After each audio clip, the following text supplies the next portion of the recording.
I don't like sand. It is rough, coarse, irritating, and they get everywhere. Hey guys, what's up? It's a Culture Detective here, investigating your favorite movies. And today I'm going to do a review on Star Wars Episode 2, The Attack of the Clones. I just finished watching the movie not too long ago, and I had to collect my thoughts on this movie because a lot happened in this movie. Now, I was actually a little surprised when I saw the reviews for the movie saying that this movie is terrible, saying that this is the worst in the entire franchise and the entire saga. And I guess that's one of the reasons why I want to see the prequels first before the original trilogy, the OG, because if I watch the OG trilogy first, maybe then I'll be super duper disappointed. So I watched the prequel first and go into the Star Wars universe with no preconceptions whatsoever. And I'm gonna be honest here. Star Wars Episode 2, I won't say it's good, but I also won't say it's that bad. I still enjoyed a good bit of it. So basically, the events of Attack of the Clones happened 10 years after The Phantom Menace. And that just makes The Phantom Menace so much worse because the entirety of Phantom Menace feels completely pointless. Anyways, 10 years later, we have Padme after she finished being the queen of Naboo, the planet. She decided to become a politician, a senate, and a lot of people were trying to assassinate her for some reason. So Padme was like, oh, actually that wasn't really Padme's idea, but someone came up with the idea, oh, maybe some Jedi can protect Padme, Natalie Portman Padme. And the Jedis are, of course, Anakin Skywalker, played by Hayden Christensen, as well as Ewan McGregor's character, Obi-Wan Kenobi. And that's pretty much Act 1. They were trying to protect Padme. Padme was almost assassinated by worms for some reason. A really strange way to assassinate someone. So Padme was sleeping in her bedroom, and then there's this flying droid, and that flying droid could have just shot a laser beam and immediately one shot kill her or something. But no, the droid went to the window, released two worms, and then left. Really strange. Anyways, the second act of the movie is where Obi-Wan Kenobi and Anakin, they part ways. Anakin is gonna stay with Padme while Padme goes back to Naboo because she's in too much danger in Coruscant, which is like the capital of the universe or something. And then we have Obi-Wan Kenobi, who's trying to track down the guy who tried to assassinate Padme. And the guy is a bounty hunter named Jango Fett in a planet called Kamino. And in Kamino, Kenobi found out that they are secretly building an entire army of clones, which is secretly against the government, the Galactic Republic. And then we have a pretty long fight scene between Kenobi and Jango Fett, and Jango Fett was with his son Boba Fett, who Boba Fett, he doesn't have any lines, but what he does is he laughs. So when Jango Fett was like, haha, we won't be able to see him again because I just blasted him with some bombs, and Boba Fett would be like, haha. Anyways, there's a fight, and then Jango Fett thought, oh, Kenobi's dead, let's go. And then turns out Kenobi is alive, and then they had this chase, this intergalactic chase, and then Jango Fett went into another planet, which is where the climax took place. And in that planet, Kenobi got caught, and he found Count Dooku, which is apparently a Jedi a long time ago, but gave up being a Jedi and is now evil. And all at the same time, we have this romance thing where Anakin Skywalker and Padme, they fall in love with one another and have all these dialogue scenes. They have dinner. There's a scene where they sit across a really fancy table, and on the plate there's nothing on the table but two plates and half a pear.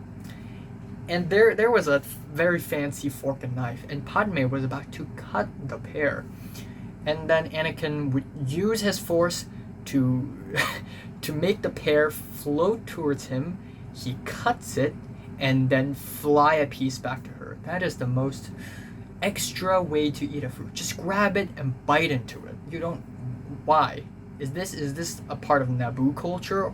Anyways, the last act is basically and then between that pear scene and the last act, we have Anakin Skywalker basically going to this side quest where he had a nightmare and saw his mom suffering, in pain, screaming. So he's like, oh, I gotta save my mom. So he went back to Tatooine, and apparently that other guy sold Anakin's mom to another guy. So he went to that other guy, and the other guy said the mom is being captured by Tusken Riders.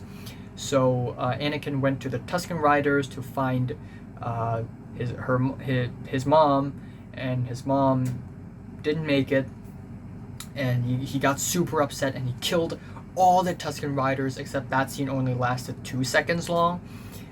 And yes, you can say that, this is one step further for Anakin to develop anger and hatred towards the world and join the dark side, but this whole subplot line just ends up feeling super pointless. It doesn't really tie into the central theme or the central plot all that much, and it just ends up feeling kind of forgettable.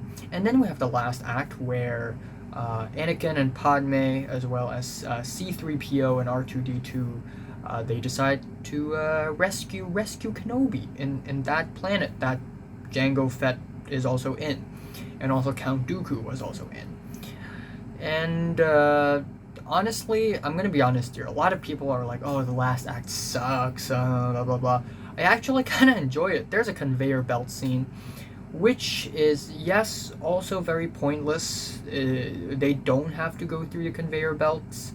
If they use their brains, they could have gone somewhere else. And the whole scene doesn't add up to anything. They're gonna be captured anyways, right? But it was actually not that bad, not as bad as people say it is. Now, yes, it's a mess, and it's a lot of CGI, and it's annoying. In fact, I think every single frame in this movie also involved a lot of CGI. And yes, it's kind of annoying, but I mean, what else can you do when you're trying to make Star Wars? Anyways, that conveyor belt scene, all hell broke loose, basically. C-3PO was being dissected, and his head is somewhere else, and his body is replaced in somewhere else.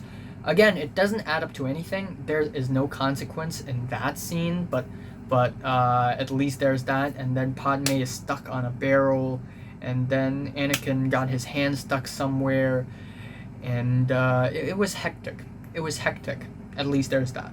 And then we have the scene where Padme, Anakin, and Kenobi, they all reunite with one another, but they are also in some sort of coliseum where they're being tied up onto pillars, and the people in that planet want to see them die and get eaten alive by these creatures, by these monsters. So they were like panicking at first, but later on, Anakin managed to tame one of the monsters for a little while, and then Padme somehow, I don't even know how, but she somehow managed to break out of her handcuffs and climb on top of the pillar. And then we have Kenobi just dodging left and right. And it was actually kind of entertaining to see how three of them deal with their respective creatures differently in that scene, and how they try to escape. And then suddenly the clones show up, and they're being surrounded, and then the Jedi show up, and then when the Jedis are outnumbered, the stormtroopers showed up, which are supposed to be the good guys. And so we have this war thing, which I've never seen before, because that did something like this totally didn't happen in episode 1. So in episode 2, we finally see a Jedi fight, and it's actually pretty awesome. Count Dooku, played by I forgot his name. I forgot his name. But he's a great actor. He's also in Lord of the Rings, I think. But Count Dooku's still alive, and so nothing really happened to his character. All this the chase scene and the fight scene towards the end, where Anakin, Kenobi, and Yoda tried to fight Dooku, that scene didn't add up to anything. And also, a lot of people complain about that scene in that the fight seems so unexciting, boring, because the fights are so non-spectacular. They're so plain, and I guess I can see why. Kenobi's fight, Kenobi versus Dooku, wasn't really all that entertaining. It's just them flying their lightsabers around, just twirling around, wong wong wong wong wong. And then the Anakin fight, I know that he's gonna lose an arm, but when he lost the arm, it wasn't all that climactic. It wasn't like and then just blood spills out. It's just like And then we have the Yoda fight. And I haven't seen the OG trilogy, so I didn't know what type of Jedi Yoda is. Apparently Yoda is supposed to be the wise one, and then we have Yoda having a very aggressive fight with Dooku, and everyone's saying that it's out of character, and I'm gonna believe in those critics, because Yoda really doesn't give off the vibe of you know what, let's fight muscles with muscles, not with our brains, with muscles. Let's fight. Yeah, it was kind of underwhelming. But still, the execution scene, the chase scene, it was pretty good.